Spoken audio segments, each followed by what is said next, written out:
la sécurité routière et l'accidentologie. Savez-vous que sur la route, un tué sur 4 est un jeune entre 18 et 24 ans?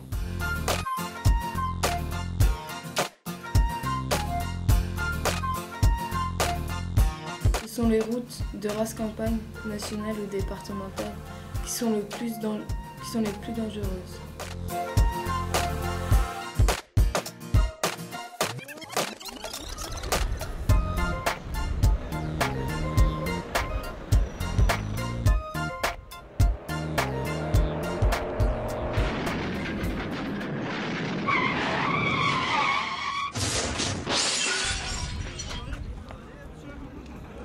Regardez-nous, monsieur. Est-ce que vous pouvez bouger?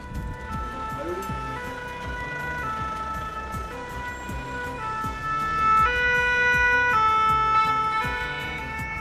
Donc chaque engin permet de 3 personnes, 3 secouristes dans les ambulances et 3 personnels de désincarcération et de balisage dans le véhicule secours routier.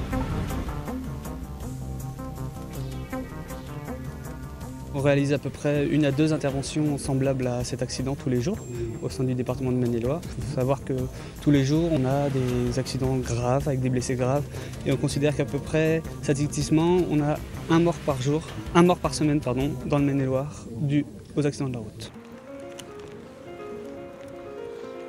Ceux qui restent, ceux qui attendent, ceux qui espèrent, ceux qui crient leur douleur, ce sont les premières victimes. Elles ne sont pas comptabilisées, bien sûr. Ce sont elles.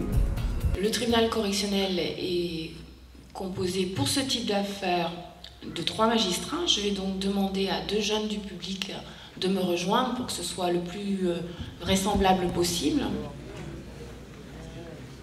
Vous vous prénommez Jonathan, vous êtes né le 18 mars 1988 à Paris 10e, de Raymond et de Suzanne Flon.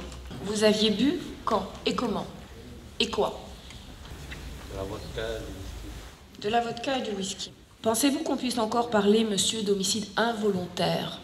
C'est-à-dire que vous n'auriez pas voulu, alors que vous êtes en état d'ivresse au volant. Si ça peut marquer justement les jeunes qui commencent à conduire ou qui vont bientôt avoir leur permis de conduire et marquer leurs esprits, à savoir que consommer de l'alcool ou consommer du cannabis avant de prendre le volant peut entraîner des fautes de conduite graves, entraîner la mort de quelqu'un. Savoir que quand on a un volant en main, la voiture devient une arme. Si là, cette journée d'action en tout cas fait qu'ils vont garder ça en mémoire, c'est important et c'est important que la justice aussi se joigne à ce genre d'action.